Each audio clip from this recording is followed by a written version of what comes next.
I must have been reading. I feel like I've been reading fast. I'm so excited, but also terrified because there's 6 pages left.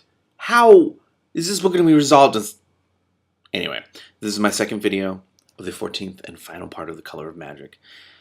In that moment of black horror, Rincewind saw that Two-Flower and the Troll had managed to pull the hatch up. A metal ladder inside led into the cabin below. The Troll disappeared. "We've got to get off," whispered Rincewind. Two-Flower looked at him, a strange, mad smile on his face. "Stars," said the tourist. "Worlds, the whole damn sky full of worlds. Places no one will ever see, except me." He stepped through the hatchway. Of course he did. Of course.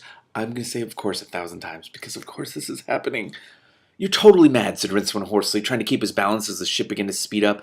He turned as one of the Chalonauts tried to leap the gap between the Voyager and the tower, landing on the curving flank of the ship, scrabbled for an instant for purchase, failed to find any, and dropped away with a shriek. The Voyager was traveling quite fast now. Rincewind could see past Two-Flower's head to the sunlit cloud sea and the impossible Rimbo, floating tantalizingly beyond it, beckoning fools to venture too far.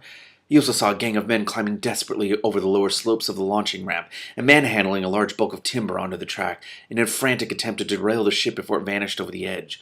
The wheels slammed into it, but the only effect was to make the ship rock. Two-Flower, I'm sorry, I messed this up. But the only effect was to make the ship rock, Two-Flower to lose his grip on the ladder and fall into the cabin, and the hatch to slam down with the horrible sound of a dozen fiddly little catches snapping into place. Rincewind dived forward and scrabbled at them, whimpering.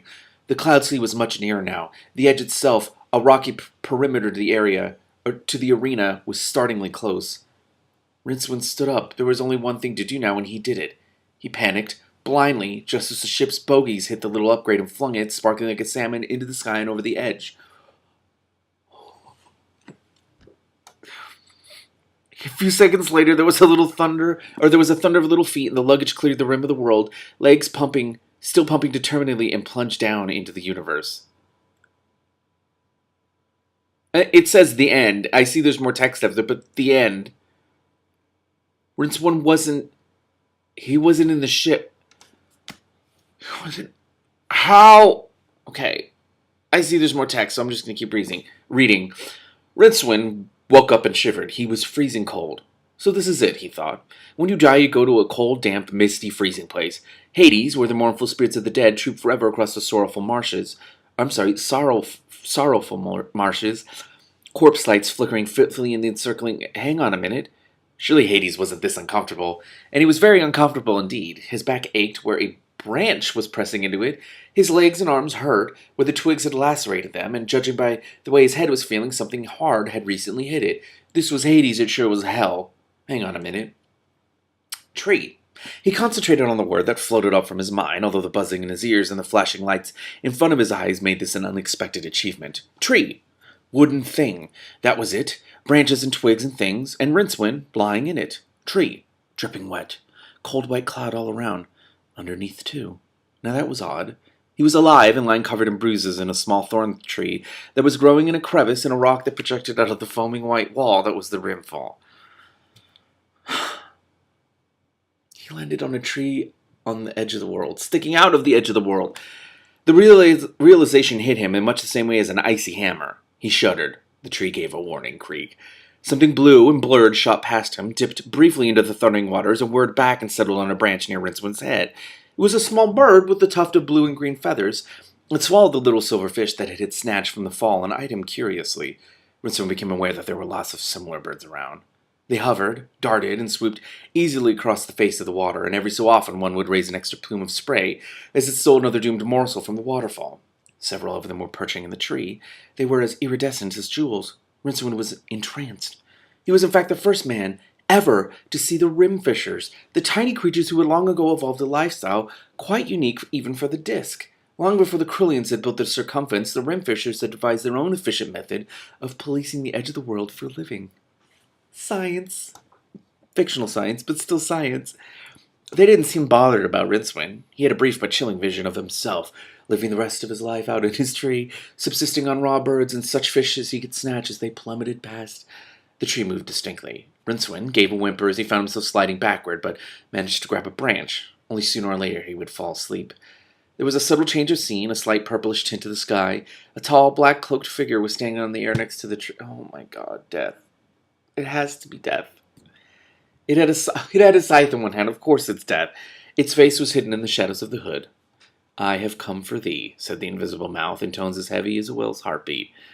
The trunk of the tree gave another protesting creak, and a pebble bounced off Rincewind's helmet as one root tore loose from the rock. Death himself always came in person to harvest the souls of wizards. What am I going to die of? Said Rincewind. The tall figure hesitated. Pardon? It said. Well, I haven't broken anything, and I haven't drowned, so what am I about to die of? You can't just be killed by death, there has to be a reason, said Rincewind. To his utter amazement, he didn't feel terrified anymore. For about the first time in his life, he wasn't frightened. Pity the experience didn't look like lasting for long. Death appeared to reach a conclusion. You could die of terror, the hood intoned. The voice still had its graveyard ring, but there was a slight tremor of uncertainty. Won't work, said Rincewind smugly. There doesn't have to be a reason, said Death. I can just kill you.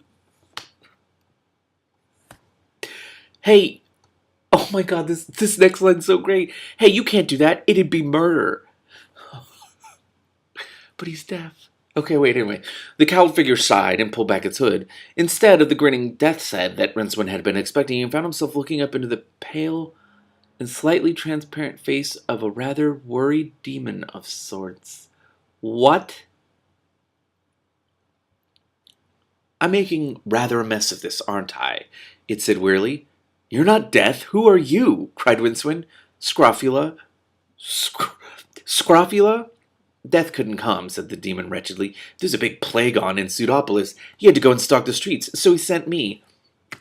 I forgot about that. Oh my god. Who is... what? No one dies of Scrofula. I've got rights. I'm a wizard. Wizard rights. Oh my god. Actually, I love that line.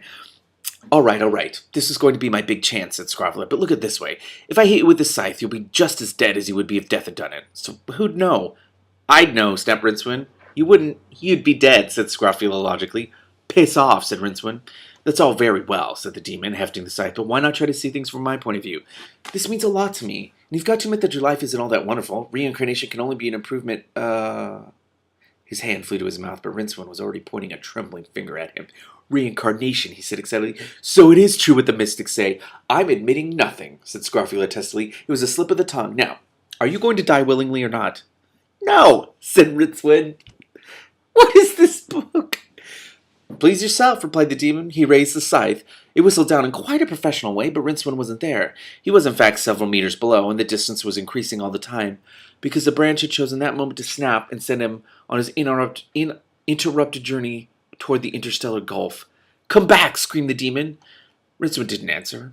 He was lying belly down in the rushing air, staring down into the clouds that even now were thinning. They vanished.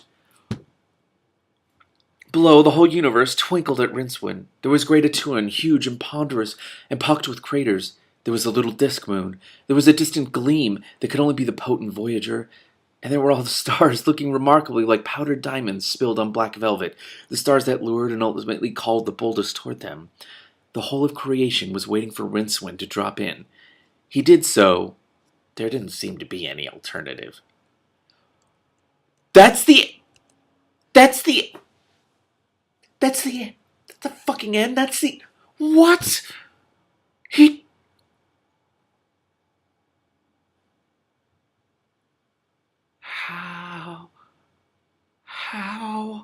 How is that the end of the book? How is that? That's cruel and evil. You are all evil.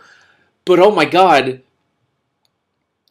How on earth is that ever going to be? Oh my god. Well, now I know why there's predictions for the next book. I don't know. I don't even know. What? Okay. I need to go write things so I can write predictions, and then I get to start Light Fantastic later today. Okay, I'm gonna go do that now.